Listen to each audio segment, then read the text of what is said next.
Bonjour à tous, c'est Alexis. Ça fait un petit moment que j'avais pas fait de vidéo et j'avais à cœur de faire cette vidéo. Le sujet me tournait dans la tête depuis plusieurs mois et voilà, je sentais que là c'était le moment. Et en fait, parce que c'est pas forcément un sujet facile, mais je tenais quand même à en parler, c'est sur le deuil. Alors déjà, premièrement, je suis allé voir sur le dictionnaire la définition du deuil et ça met affliction, douleur que l'on éprouve lors d'un décès. Alors, qu'est-ce que c'est l'affliction? L'affliction, c'est un immense chagrin, un abattement profond. Et là, j'ai aimé vraiment la définition de abattement.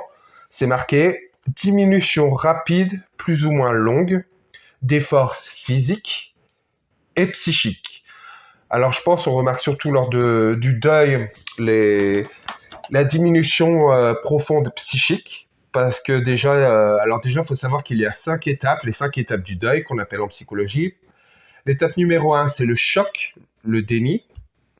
La deuxième, c'est la colère contre soi, contre les médecins en cas d'une maladie, contre un conjoint en cas de divorce, et également la culpabilité. La troisième, c'est la négociation. La quatrième, la tristesse, la nostalgie, la dépression. Et enfin, la cinquième, l'acceptation.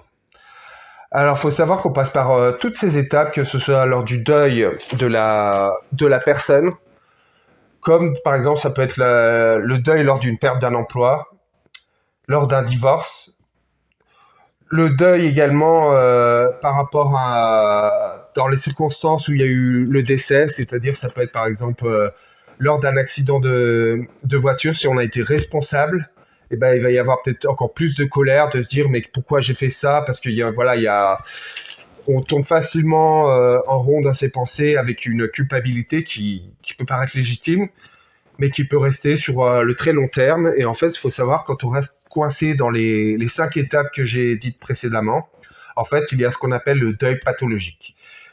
Et je pense qu'on traverse plus ou moins les étapes suivant le seuil le degré du deuil. Par exemple, quand je disais, par exemple, la perte d'un enfant, bah c'est sûr que ça va peut-être prendre plus de temps que si on perd un emploi. C'est pas le même degré de deuil. Et pareil pour un divorce également, parce qu'il y a déjà le deuil de la vie de famille, il y a également les enfants qui sont impliqués, c'est pas toujours facile. Et j'aimerais dire que justement, quand on reste coincé dans un deuil pathologique, il faut se faire aider. Voilà, se faire aider par un professionnel, par une personne en relation d'aide, parce qu'on peut pas traverser ça seul. Si on reconnaît qu'on est bloqué dans une étape, il faut se faire aider. Et je pense que c'est important de pouvoir avancer, et on sait exactement quand on est bloqué. Je parle pas du fait qu'on reste parfois dans une des étapes un peu plus longtemps. Je parle vraiment d'un blocage qui est également émotionnel, des émotions qui n'ont pas été exprimées. Alors moi, il faut savoir que en fait, je voulais faire cette vidéo pour témoigner en fait de ce que j'avais vécu en fait par rapport au deuil de ma grand-mère. Donc ma grand-mère est décédée en 2011, novembre, ouais, c'est ça, novembre 2011. Donc j'ai fait toutes les étapes du deuil, c'est-à-dire que je parle par exemple quand c'était la date d'anniversaire du deuil, en fait, je zappais même l'étape. Bon, forcément au début il y avait le mal-être psychique, hein, ça je me rappelle, on était avec ma mère c'était un magasin discount, et en fait il y avait, c'est horrible cette sensation, c'est vraiment qu'on est affecté psychiquement, c'est cette sensation d'être là et d'être pas là, c'est-à-dire qu'on est là sans être là, on est fait un peu mécaniquement, puis on perd un petit peu, mais qu'est-ce qu'on faisait? Ah oui, on venait acheter telle chose, et il y a une espèce de mal-être qui s'installe et tout, donc voilà, ça fait partie des étapes du deuil. Et en fait, faut savoir que plusieurs années après, quand j'avais des entretiens de relation d'aide en tant que patient, pas en tant qu'aidant, en fait, il faut savoir, souvent je disais, ah mais il y a comme une tristesse, souvent je me mets à pleurer, je sais pas pourquoi, ou je parle pas d'émotions, par exemple lors d'un film qui est émouvant et tout, c'est vraiment comme d'un coup une tristesse qui vient d'on ne sait pas d'où. Et pardon. Et en fait, faut savoir en fait que j'avais pas fait le deuil de ma grand-mère. Alors, quand je dis que j'avais pas fait le deuil, j'avais fait les étapes du deuil, mais en fait, je pense qu'il y avait une tristesse. Donc, la tristesse correspondait à une émotion que j'avais enfouie, une émotion qui était pas exprimée. Et en fait, ce qui m'empêchait, c'était un vœu intérieur. Et en fait, il faut savoir que quand ma grand-mère, pardon, est décédée, j'étais en train de passer le code, donc en accéléré et tout, parce que moi, si je laissais traîner et tout, et je me suis dit, allez, on y va une bonne fois pour toutes. Et en fait, l'une des raisons principales que je voulais passer le code, bah, c'était déjà pour être plus autonome, mais également, surtout, c'était pour pouvoir aller chez ma grand-mère, l'aider pour les repas, pour faire le ménage, voilà, comme un signe de remerciement pour tout l'amour qu'elle m'avait donné. Et en fait, il faut savoir que c'était horrible. En fait, j'ai eu mon code. Donc, je savais, en fait, quand je passais le code, j'allais passer le code, que ma grand-mère avait plus ou moins mal. Mais en fait, le jour du code, c'était mon père qui était venu me chercher au résultat du code et tout. Et en fait, je venais d'avoir le code et tout, donc c'était une joie immense en fait. Et j'ai eu le code, j'ai eu le code, j'ai eu le code. Et tout de suite, peu de temps après, allez, 30 secondes après, et mamie, où c'en est? Et là, bah, j'ai une mauvaise nouvelle à t'annoncer, Alexis. Elle est morte. Et là, ascenseur émotionnel, vraiment, je suis passé vraiment d'une extrême joie à une profonde tristesse et tout. Et en fait, bah, je suis resté bloqué, en fait, à ce moment-là, en fait. C'est-à-dire que le vœu intérieur que j'avais fait avait entraîné un blocage émotionnel, en fait. Donc, faut savoir qu'après, à la suite de ça, donc quelques années plus tard, comme je disais, je me suis rendu compte lors d'un entretien qu'il y avait une tristesse et que ça venait de ma grand-mère et tout, du deuil. Et en fait, alors, ce qu'on a fait, c'est on a déjà, bah, j'ai dit, bah, Seigneur, oui, je reconnais que finalement, j'avais pas fait le deuil de ma grand-mère. Et donc, c'est le Seigneur qui m'a révélé qu'il y avait le vœu intérieur. Et en fait, pour la faire courte, hein, pour pas faire trop long, en fait, j'ai dit, bah, Seigneur, je reconnais, voilà, j'ai dit voilà, que je voulais avoir le permis par rapport à ma grand-mère. Et que, en fait, ça n'a pas pu se faire parce qu'elle est décédée lors du code et que c'était un vœu intérieur. Et ben, j'ai dit, Seigneur, je remets ce vœu intérieur au pied de ta croix parce que c'est ce qui m'empêche d'avancer. Et Seigneur, je remets également ma grand-mère, également. Je la relâche, Seigneur. Je te demande pardon, moi, d'avoir gardé ces émotions. Et je la relâche, Seigneur, entre tes mains. Et en fait, on a vraiment, avec le pasteur qui m'a aidé, en fait, on a vraiment comme un ballon, vous savez, un ballon. Et quand j'étais prêt, je lâchais le ballon. Ça veut dire que je relâchais ma grand-mère euh, entre les mains du Seigneur, en fait. Donc ça a pris du temps. J'ai eu besoin d'exprimer de la tristesse, de la colère. Je me rappelais, mais une grande, grande colère. Et j'ai besoin d'exprimer tout ça. Et après, j'étais là, bah Seigneur, je lâche ma grand-mère. Et c'était vraiment un moment fort, en fait, où j'ai vraiment vu ce ballon qui est parti. Et il faut savoir aussi également que j'ai vécu une délivrance à la suite de ça, en fait. Ça a été un esprit de mort qui avait tiré profit de cela. Donc j'ai eu besoin de vivre la délivrance. Et à partir de ça, en fait, voilà, je pense que c'est parti. Alors, il y a eu une délivrance, mais après, je pense que les émotions, j'ai vécu, en fait, j'ai repris le deuil là où il en était. Et en fait, je tenais vraiment à dire aussi, par rapport à mon histoire, en fait, que voilà, moi, c'était par rapport au code, mais j'ai noté aussi que ça peut être le cas d'un divorce. C'est-à-dire, comme je disais, il faut faire le deuil du mari qu'on avait. Également, il faut savoir, après parfois des décès, bah, on fouille dans la maison, c'est-à-dire on range les affaires de la personne décédée et on découvre souvent aussi, enfin souvent non, quelquefois, que la personne avait une double vie, qu'il y avait un secret, c'est-à-dire la personne avait une double vie où on découvre un secret de famille.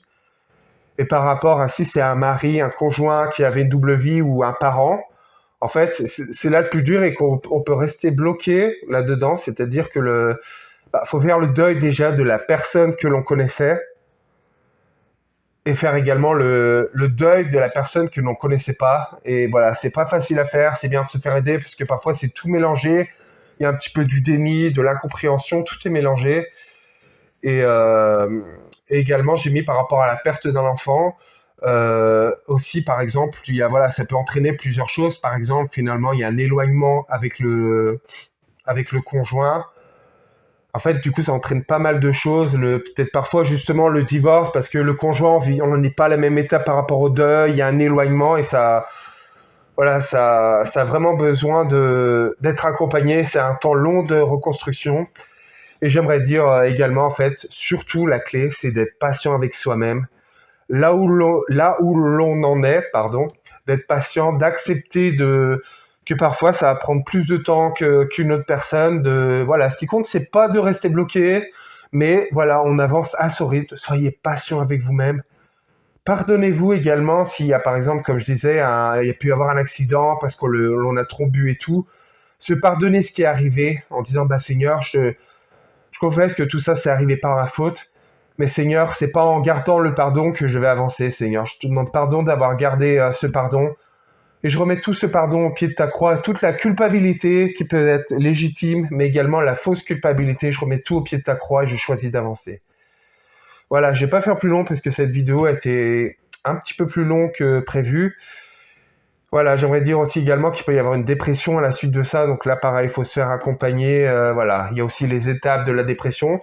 Je vais vous mettre le lien en fait en vidéo, les liens dans le descriptif de la vidéo des différentes étapes du deuil, également le deuil pathologique. Voilà, j'ai parlé un peu vite, mais parce qu'il y avait beaucoup de choses à dire. N'hésitez pas à regarder plusieurs fois.